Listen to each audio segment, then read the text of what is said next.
찬송가 325장, 찬송가 325장. 예수가 함께 계시니 함께 찬송드리겠습니다.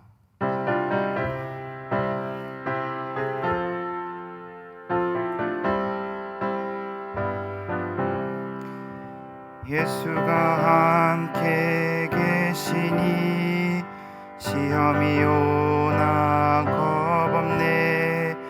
기쁨의 근원 되시는 예수를 위해 삽시다.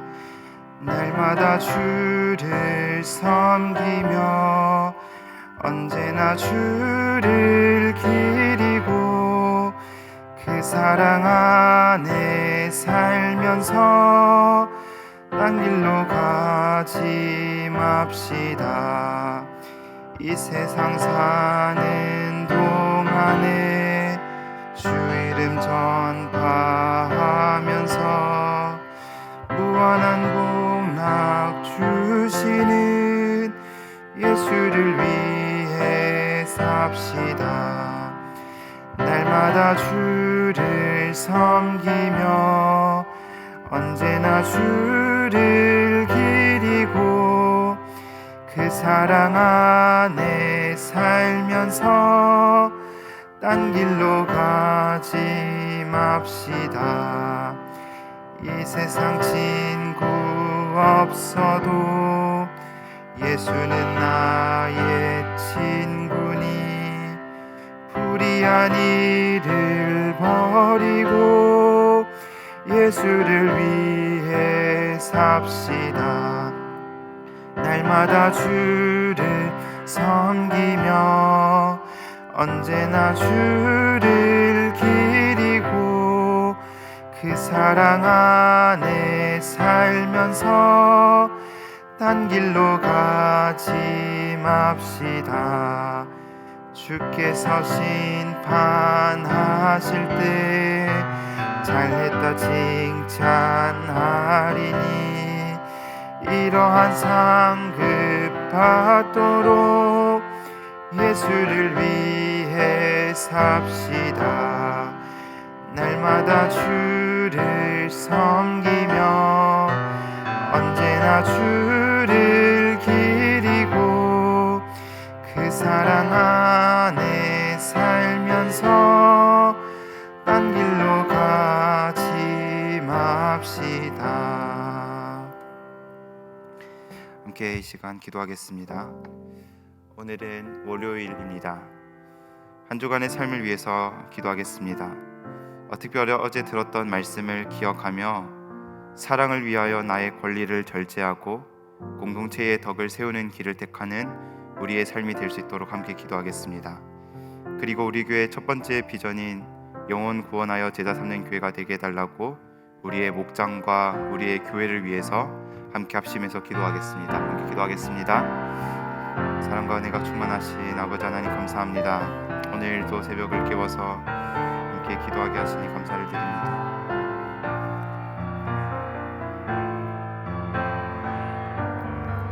한 주간의 삶을 위해서 기도합니다.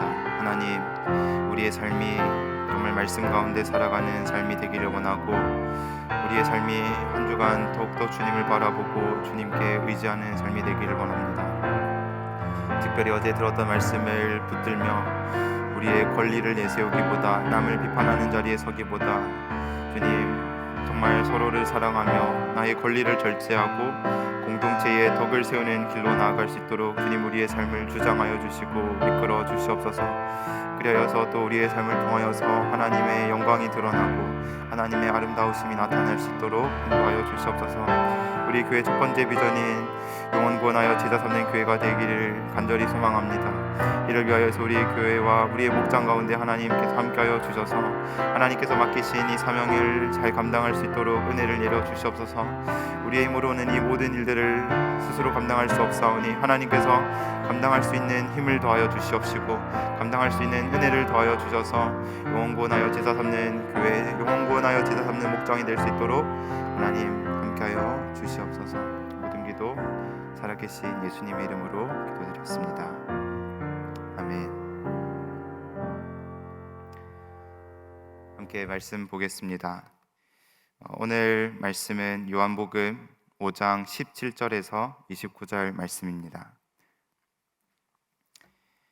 요한복음 5장 17절에서 29절까지 말씀입니다. 한 절씩 교독하고 마지막 절은 함께 읽도록 하겠습니다. 예수께서 그들에게 이르시되 내 아버지께서 이제까지 일하시니 나도 일한다 하시매 이로 말미암아 더욱 예수를 죽이고자 하니 이는 안식일을 범할 뿐만 아니라 하나님을 자기의 친아버지라 하여 자기를 하나님과 동등으로 삼으심이로라. 그러므로 예수께서 그들에게 이르시되 내가 진실로 진실로 너희에게 이르노니 아들이 아버지께서 하시는 일을 보지 않고는 아무것도 스스로 할 수 없나니 아버지께서 행하시는 그것을 아들도 그와 같이 행하느니라. 아버지께서 아들을 사랑하사 자기가 행하시는 그것을 다 아들에게 보이시고 또 그보다 더 큰 일을 보이사 너희로 놀랍게 여기게 하시리라. 아버지께서 죽은 자들을 일으켜 살리심 같이 아들도 자기가 원하는 자들을 살리느니라. 아버지께서 아무도 심판하지 아니하시고 심판을 다 아들에게 맡기셨으니 이는 모든 사람으로 아버지를 공경하는 것 같이 아들을 공경하게 하려 하심이라. 아들을 공경하지 아니하는 자는 그를 보내신 아버지도 공경하지 아니하느니라.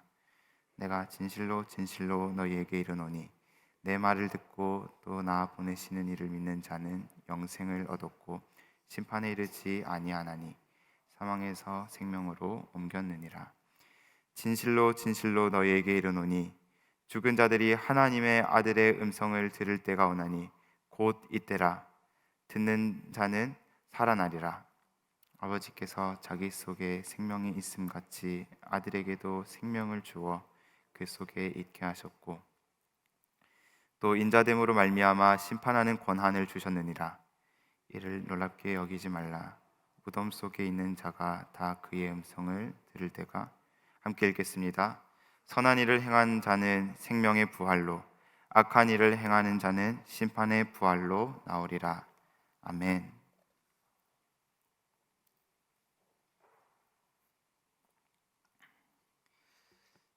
예수님께서 공생의 기간 동안 예수님이 누구신가에 대해서 두 가지 방법을 통해서 드러내셨습니다.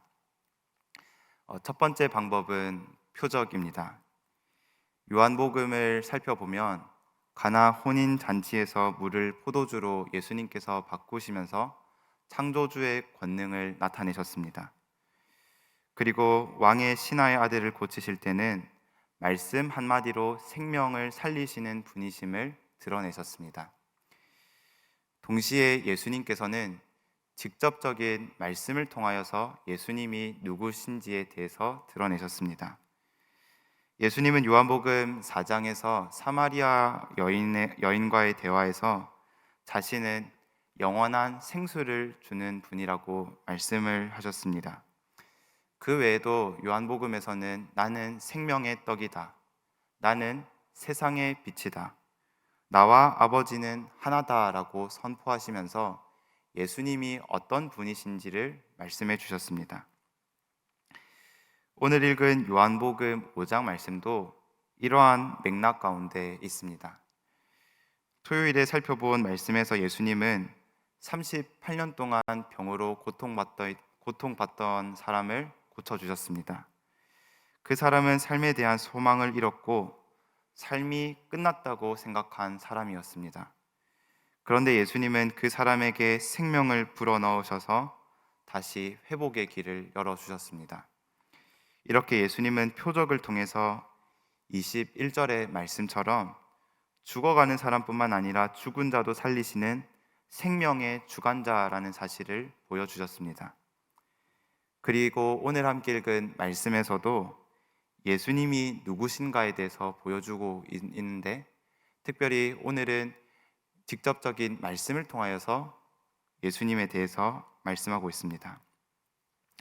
오늘 본문을 보면 예수님 자신을 하나님의 권한을 위임받은 하나님의 아들로 분명하게 나타내고 있습니다. 오늘 본문 19절 하반절 말씀을 보시면 아버지께서 행하시는 그것을 아들도 그와 같이 행하느니라고 말씀합니다. 또 21절 말씀을 보면 아들을 통해 생명이 주어진다고 말씀하시고 22절에서는 모든 심판을 아들에게 맡기셨다고 말씀합니다. 이 말씀을 종합해 보면 예수님은 하나님의 권한을 위임받으신 하나님의 아들이란 사실을 말씀하고 있습니다. 예수님은 단순한 선생이 아니라 하나님과 동일한 권세를 가지신 하나님의 아들입니다. 이렇게 예수님께서는 공생의 사역 기간 동안에 표적과 말씀을 통해서 계속해서 내가 누구인가를 드러내셨습니다. 그런데 예수님께서 이렇게 자신을 드러내실 때 표적을 보고 말씀을 들은 사람들의 반응은 두 부류로 나뉘어지게 됩니다. 한 부류는 예수님을 믿고 영접한 사람들입니다. 그들은 예수님 안에서 소망을 발견하고 믿음이 자라가고 삶이 변화되고 하나님을 찬양하게 된 사람들입니다. 그런데 또 다른 부류가 있습니다. 예수님의 표적을 눈으로 보았고 예수님의 말씀을 직접 들었음에도 불구하고 예수님을 믿지 않는 사람들이었습니다. 오늘 본문 바로 앞인 16절 말씀을 보면 유대인들은 예수님을 박해하기 시작했고 18절에서는 예수님을 죽이려고까지 했습니다. 이들은 같은 표적을 보았습니다. 같은 말씀을 들었습니다. 그런데 반응은 완전히 달랐습니다. 유대인들은 예수님의 표적을 눈으로 보았고 예수님이 어떤 분이신지에 대하여 귀로 직접 들었습니다. 그런데 믿지 않았고 오히려 그들은 의심했고 오히려 그들은 분노했고 오히려 그들은 박해하려고 하는 마음을 품었습니다. 그런데 유대인들은 이렇게 반응했던 이유가 무엇일까요? 같은 표적을 보고 같은 말씀을 들었음에도 불구하고 이렇게 다른 반응이 나타난 이유가 무엇일까요? 오늘 본문은 아니지만 요한복음 5장 40절 말씀을 보면은 그 이유를 알 수가 있습니다. 요한복음 5장 40절 말씀을 제가 읽어드리도록 하겠습니다. 그러나 너희가 영생을 얻기 위하여 내게 오기를 원하지 아니하는도다. 40절 말씀을 보면은 이들의 문제는 증거가 부족해서가 아니었습니다. 이들의 근본적인 문제는 바로 마음의 강팍함이었습니다. 하나님이신 예수님께서 직접 말씀해 주셨는데도 그 음성을 들을 수가 없는 상태가 되었습니다. 영적인 소경이 되고 귀머거리가 되었습니다. 이렇게 강팍한 마음은 우리의 마음을 돌처럼 딱딱하게 만들어 버립니다.